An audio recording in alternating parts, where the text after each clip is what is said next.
What the Dust Remembers. Chapter 1. The Town That Stopped. There are places in this world that the maps forgot, not because cartographers missed them, not because they were too small to matter, but because someone somewhere decided they were better left unnamed, better left unvisited, better left to sit in the silence of their own, making like a secret that got too heavy to carry, and was simply set down in the dirt and left there. Harlow Creek was one of those places. I found it by accident the way you find most things that were never meant to be found. A wrong turn on a road that shouldn't have been a road.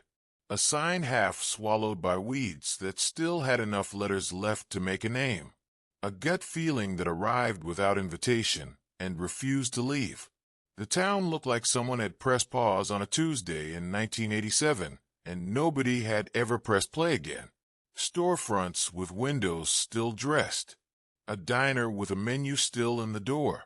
A church with its notice board still announcing a harvest festival for a September that came and went 36 years ago.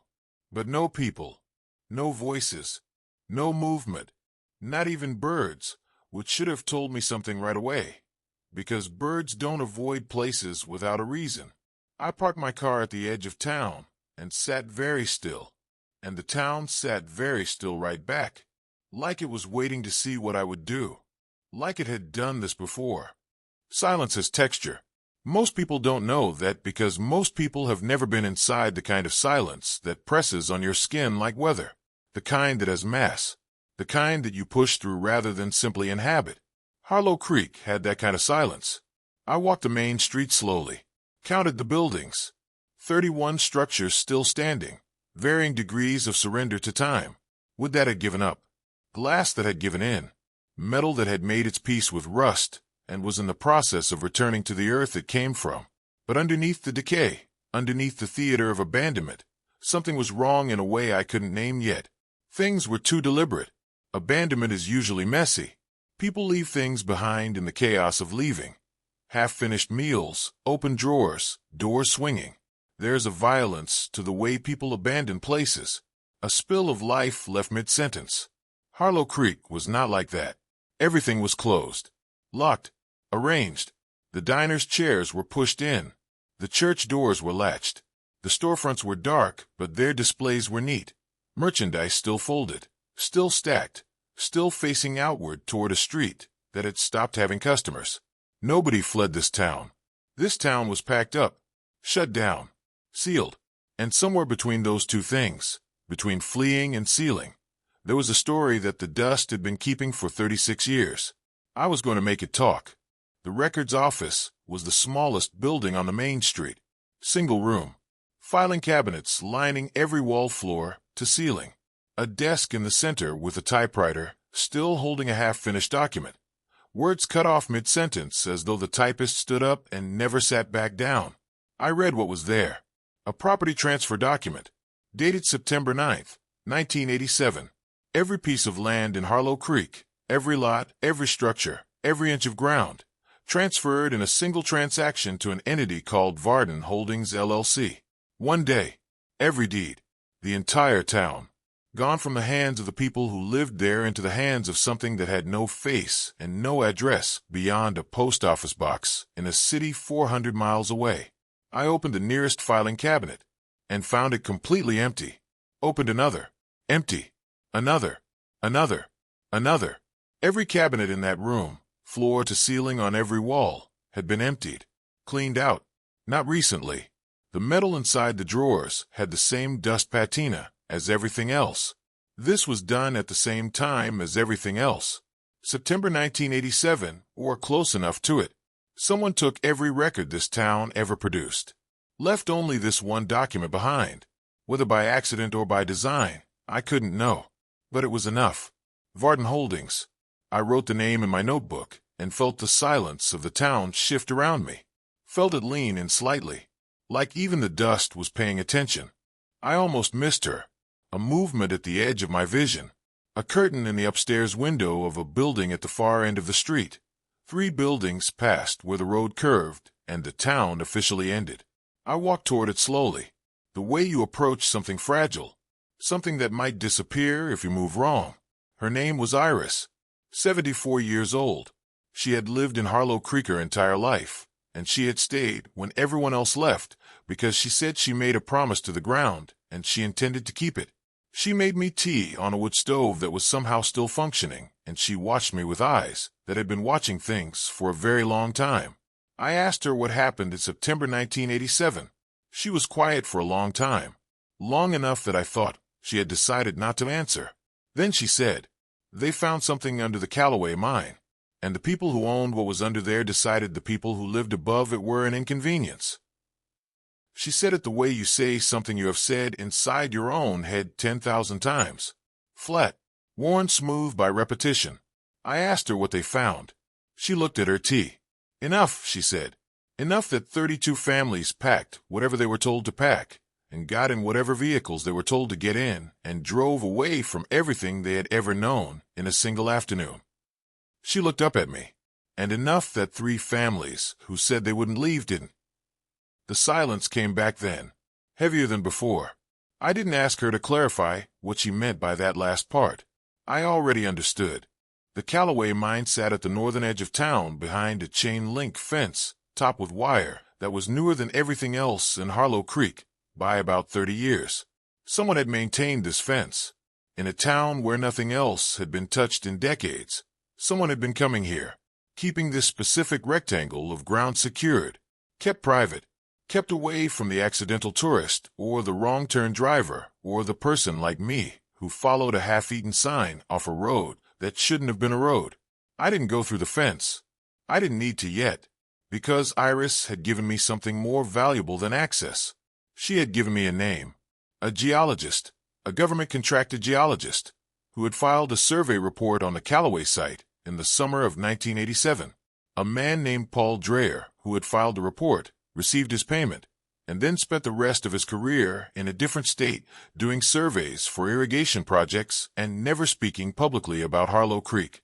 Iris knew his name because her husband had worked a mine, had been there the day Dreyer's team came in, had watched them take their samples and make their measurements and leave in a convoy of unmarked vehicles, had come home that evening and told Iris that whatever those men found in the ground, the look on their faces was not the look of men who had found something ordinary.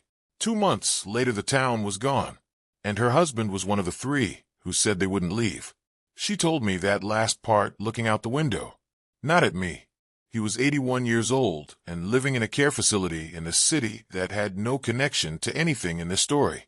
I found him through public records the way you find anyone who was once connected to something official, slowly, carefully, following the thin paper trail that bureaucracy always leaves no matter how thoroughly someone tries to erase it. He knew why I was there before I finished introducing myself. I could see it in the way his hands went still in his lap, in the way his eyes went somewhere interior for a moment, revisiting a room he had kept locked for a very long time. He didn't pretend, didn't deflect. Maybe at 81 you run out of energy for deflection. Maybe some doors just get tired of staying shut. He told me what was under the Callaway ground. A mineral deposit, rare, commercially extraordinary, the kind of find that changes the financial calculations of very large and very powerful entities very quickly and very completely. The kind of find that makes 32 families and their homes and their histories feel, to certain kinds of people, like a logistical problem rather than a human reality. He told me the report was classified within 48 hours of submission, that he was paid well and warned clearly, that he had told himself for 36 years that he hadn't known what would happen to the people above the ground. Then he looked at me and said he had known. He had simply chosen the easier story. He was crying by the end, quietly, the way old men cry, without drama, without apology, like weather. I recorded everything with his permission. He said, "I should have talked 30 years ago. I know that. I've always known that." I didn't tell him it would have changed things. I wasn't sure it would have, but I told him it mattered now. And I meant it. The entity that bought Harlow Creek in a single afternoon had not stayed hidden. It had simply stayed quiet. There's a difference. Varden Holdings LLC dissolved in 1994. Its assets were absorbed by a subsidiary of a larger holding company. That company was acquired in 2001. That acquisition became part of a conglomerate whose board of directors in the present day included 3 former government officials, 1 sitting federal judge, and a man named Gerald Voss, who had been the deputy director of a regional federal land management office in 1987. Gerald Voss, who had signed the authorization for Paul Dreyer's survey. Gerald Voss, who was now 78 years old and served on the boards of 4 charitable foundations and had a building named after him at a university in the Northeast. Gerald Voss, who had spent 36 years between himself and Harlow Creek, layers of dissolved companies and absorbed assets, and the patient mathematics of institutional distance. He had built a wall between himself and September 1987, 1 brick at a time across 36 years. It was a very good wall. But Paul Dreyer's recorded testimony was a door, and the property records were a window. And Iris, 74 years old and still keeping her promise to the ground, was a foundation that no wall was built well enough to withstand.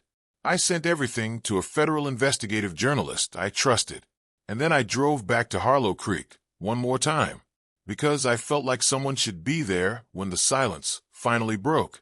The story published on a Thursday morning. By Friday, it had moved far beyond the publication that ran it. Federal inquiry announced. Congressional attention signaled. Gerald Voss's name in headlines next to words that had never been near it before. I should tell you about the price, because there's always a price. And stories that romanticize truth without accounting for what truth costs are doing their own kind of dishonesty. The price was Iris. Not directly. Not in any way that could be traced or charged or prosecuted.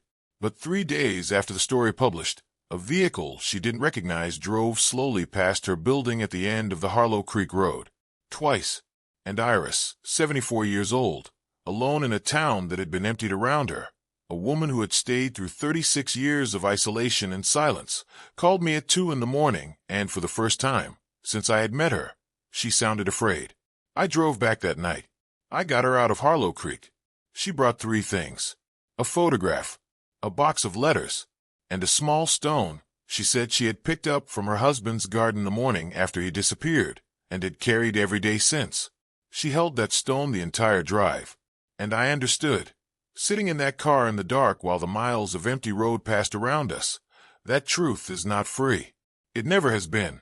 It arrives with a bill attached, and the people who pay it are rarely the ones who were comfortable enough to hide in the first place. The guilty build walls. The honest carry stones. Gerald Voss was indicted on a Tuesday. Not a dramatic Tuesday. An ordinary one. The kind where the light is flat, and the world keeps moving around the edges of the thing that just changed inside it. The 3 families who stayed, who didn't leave when the others left, were officially acknowledged. Their names entered into a federal record for the first time in 36 years. What was done to them named clearly, in legal language, in a document that will exist longer than anyone connected to this story. It doesn't bring them back. Nothing does that. That is the part of justice that justice cannot touch. The part where the people who were lost stay lost regardless of what the paperwork finally says about them. But their names are there now. In the record. Real. Harlow Creek itself still stands. Still silent. The mind behind its maintained fence, now under federal review. The storefronts still dressed for customers who stopped coming 36 years ago. The church notice board still announcing a harvest festival that never happened. Iris didn't go back. She lives somewhere quieter now. Somewhere with birds. She called me a few months after everything settled, and she said something I think about often. She said, "I stayed in that town because I thought if I left, no one would remember what it used to be. But I understand now. It wasn't the town I was keeping alive. It was the truth of what happened to it." She paused. I could have carried that anywhere. There are places in this world that the maps forgot, but the dust remembers. The dust always remembers. And sometimes, if you are patient enough and honest enough, and willing to pay whatever the truth decides to charge, the dust will finally talk. Derelict House End.